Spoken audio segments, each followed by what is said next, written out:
Hallo und herzlich willkommen zu einer neuen Episode von Deutschcast. Heute haben wir ein spannendes Thema für euch: das Lernen von Sprachen, den Einfluss von Technologie und die Herausforderungen, die dabei entstehen. Und wer könnte besser darüber sprechen als meine heutige Gästin Clara? Sie ist Expertin für Sprachenlernen und hat sich intensiv mit verschiedenen Lernmethoden beschäftigt. Clara, herzlich willkommen. Hallo Klaus, vielen Dank für die Einladung. Ich freue mich auf unser Gespräch. Sprachenlernen ist eine meiner großen Leidenschaften und ich bin gespannt, meine Erfahrungen und Gedanken dazu zu teilen. Clara, du hast dich intensiv mit verschiedenen Methoden des Sprachenlernens beschäftigt. Gibt es eine beste Methode oder ist das für jeden Menschen unterschiedlich? Das ist eine sehr interessante Frage, Klaus. Viele Leute wünschen sich eine einfache Antwort, eine Art Geheimformel, um schnell eine neue Sprache zu lernen. Aber in Wirklichkeit gibt es nicht die eine Methode, die für alle funktioniert. Jeder Mensch hat einen anderen Lernstil, unterschiedliche Vorkenntnisse und auch verschiedene Motivationen. Also hängt der Erfolg auch stark davon ab, warum jemand die Sprache lernen möchte. Absolut. Motivation spielt eine riesige Rolle. Jemand, der Deutsch lernen muss, weil er in Deutschland lebt und sich verständigen möchte, hat einen anderen Zugang als jemand, der einfach aus Interesse eine neue Sprache lernt. Das Ziel beeinflusst, wie man am besten lernt. Und welche Rolle spielt dabei das berühmte Sprachgefühl? Manche sagen ja, sie hätten einfach kein Talent für Sprachen. Ja, das höre ich oft. Aber ich glaube, das ist ein Mythos. Es geht nicht um Talent, sondern um die richtige Herangehensweise. Kinder lernen Sprachen scheinbar mühelos, weil sie in einer Umgebung aufwachsen, in der sie ständig Input bekommen. Erwachsene können das nachahmen, indem sie sich bewusst mit der Sprache umgeben. So, Stichwort Input.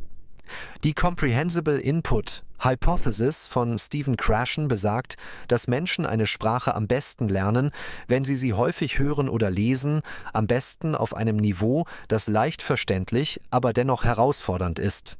Genau, wir lernen Sprachen intuitiv, wenn wir sie oft hören und in realen Kontexten anwenden.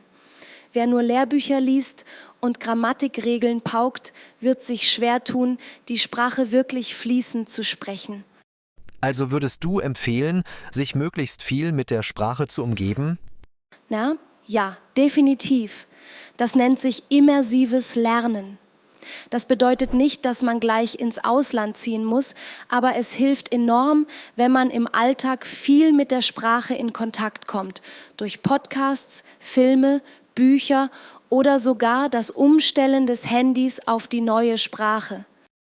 Und wie wichtig ist das Sprechen? Viele haben Angst, Fehler zu machen. Das ist ein großes Problem. Viele Menschen warten darauf, perfekt zu sein, bevor sie sprechen. Aber das ist der falsche Ansatz. Man sollte von Anfang an versuchen, sich auszudrücken, auch wenn es mit Fehlern ist. Sprache ist Kommunikation, keine Matheformel. Gibt es Strategien, um diese Angst zu überwinden? Ja, einige. Erstes Sprachtandems. Mit Muttersprachlern sprechen, das nimmt die Hemmung. Zweite Selbstgespräche klingen komisch, helfen aber enorm. Drittes lautes Lesen verbessert Aussprache und Sprachgefühl. Vierte Sprach-Apps mit Spracherkennung, zum Beispiel KI-gestützte Trainer, die sofortiges Feedback geben. Klingt logisch. Was hältst du von Grammatik? Manche sagen, man solle Grammatik nicht aktiv lernen, sondern einfach aufsaugen. Das kommt auf das Lernziel an. Für den Alltag reicht es oft, intuitiv zu lernen. Aber wer akademisch schreiben will oder eine Sprache beruflich nutzt, sollte die Grammatik bewusst verstehen. Also eine Mischung aus Intuition und Struktur? Genau. Der Schlüssel ist, die Sprache zu leben und das Lernen so zu gestalten, dass es Spaß macht und sich natürlich anfühlt. Heutzutage gibt es viele Technologien, die das Lernen erleichtern, von Sprachlern-Apps bis hin zu KI-gestützten Systemen. Was hältst du von künstlicher Intelligenz im Sprachenlernen? Na, ich finde es faszinierend. KI kann das Lernen personalisieren und auf das Niveau des Lernenden anpassen. Sie kann Fehler erkennen, Aussprache verbessern und personalisierte Übungen anbieten. Aber am wichtigsten ist, dass sie sofortiges Feedback gibt. Also würdest du sagen, dass eine KI den Lehrer ersetzen kann? Nein, das denke ich nicht.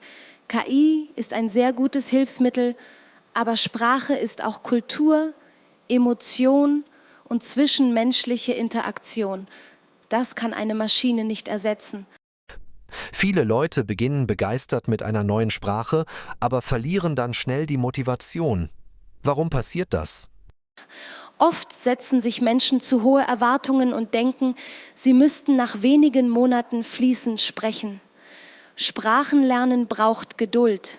Ein weiteres Problem ist, dass viele nur passiv lernen.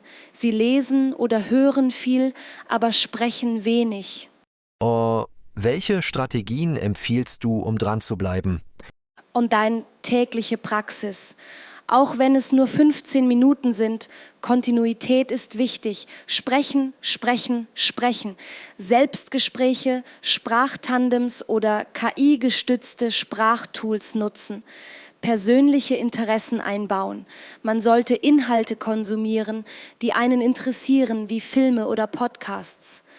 Clara, eine Frage, die viele beschäftigt. Gibt es ein Alter, in dem das Lernen einer neuen Sprache schwieriger wird, oder ist es wirklich nie zu spät? Das ist eine spannende Frage. Viele glauben, dass Kinder Sprachen viel leichter lernen als Erwachsene, und das stimmt teilweise. Aber es gibt auch viele Vorteile, die Erwachsene beim Sprachenlernen haben. Dann lass uns das aufdröseln. Warum sagt man oft, dass Kinder schneller Sprachen lernen? Dafür gibt es mehrere Gründe. 1. Neuroplastizität. Kinder haben ein flexibleres Gehirn, das neue Informationen schneller aufnimmt und Verknüpfungen bildet. 2. Immersionslernen. Kinder lernen meist intuitiv durch Hören, Sehen und Nachahmen, ohne Angst vor Fehlern. 3. Bessere Aussprache. Da sich ihr Sprachzentrum noch entwickelt, können sie neue Laute natürlicher formen und übernehmen die richtige Intonation. Das bedeutet also, dass Kinder intuitiver lernen, weil sie nicht bewusst über Grammatik nachdenken müssen? Genau. Ein Kind fragt sich nicht, warum das Verb im Deutschen oft an letzter Stelle steht. Es absorbiert es einfach durch Wiederholung. Erwachsene hingegen versuchen oft, Regeln zu verstehen, bevor sie die Sprache anwenden. Und unsere Muttersprache beeinflusst oft, wie wir eine neue Sprache lernen. Welche typischen Fehler siehst du bei Deutschlernenden? Zum Beispiel Artikelprobleme. Im Deutschen gibt es der, die, das, was oft verwirrend ist. Wortstellung. Viele sagen, ich habe das Buch gelesen gestern, statt ich habe gestern das Buch gelesen. Aussprache. Das deutsche CH ist für viele schwierig, wie in ich oder Buch. Wie kann man solche Fehler vermeiden? Viel hören und nachsprechen, Muster und Sätze lernen, nicht nur einzelne Wörter sich korrigieren lassen, entweder von Menschen oder von KI-Tools. Sprache ist ja nicht nur Vokabeln und Grammatik, sondern auch Kultur. Warum ist das so wichtig? Jede Sprache hat ihre eigene Art zu denken. Zum Beispiel haben manche Sprachen viele Wörter für eine Idee, während andere nur ein Wort haben. Ein gutes Beispiel ist das deutsche Wort Schadenfreude. Ja. Und im Englischen gibt es kein wirkliches Äquivalent dafür. Genau. Wenn man eine Sprache lernt, öffnet man sich auch einer neuen Denkweise und Kultur. Clara, wir haben heute eine Menge über Sprachenlernen, Motivation und sogar über künstliche Intelligenz gesprochen. Aber am Ende bleibt für viele die große Frage, wie kann ich das Beste aus meinem Lernprozess herausholen? Genau, und das ist eine der wichtigsten Fragen, denn es geht nicht nur darum, was man lernt, sondern wie man es tut. Jeder kennt die Situation. Man beginnt voller Energie, aber nach ein paar Wochen verliert man die Motivation. Das ist das berühmte Januar-Syndrom, oder? So wie bei den Neujahrsvorsätzen fürs Fitnessstudio. Im Januar sind die Studios voll, im Februar halb leer. Ganz genau. Und das passiert auch beim Sprachenlernen. Deshalb sind Gewohnheiten und Strategien entscheidend. Ich habe 5 bewährte Methoden, die wirklich funktionieren. Das klingt logisch, aber wie genau macht man das? Viele denken beim Lernen nur an Lernzeit. Aber das Geheimnis ist, die Sprache überall einfließen zu lassen. Das Handy auf Deutsch umstellen, deutsche Podcasts hören, während man kocht, Einkaufslisten und Notizen in der Zielsprache schreiben. Das erinnert mich an eine Studie, die zeigt, dass unser Gehirn Sprache besser aufnimmt, wenn sie in reale Kontexte eingebettet ist. Genau, passives Lernen durch Immersion kann wahre Wunder bewirken. Aber jeder lernt anders, oder? Manche lieben Grammatikbücher, andere hassen sie. Ganz genau, es gibt 3 Hauptlerntypen. 1. Visuelle Lerner nutzen Bilder, Mindmaps, Notizen mit Farben. 2. Auditive Lerner hören Podcasts, wiederholen Sätze laut. 3. Kinästhetische Lerner lernen durch Bewegung, zum Beispiel mit Gesten oder durch Nachspielen von Dialogen. Also sollte man seinen eigenen Stil finden, statt einfach das zu machen, was offiziell empfohlen wird? Ja, wenn Lernen sich wie eine Pflicht anfühlt, macht man etwas falsch. Viele Menschen haben Angst, Fehler zu machen. Ist das ein großes Problem? Ja, und das ist tragisch. Denn Fehler sind kein Zeichen von Unfähigkeit. Sie sind Teil des Prozesses.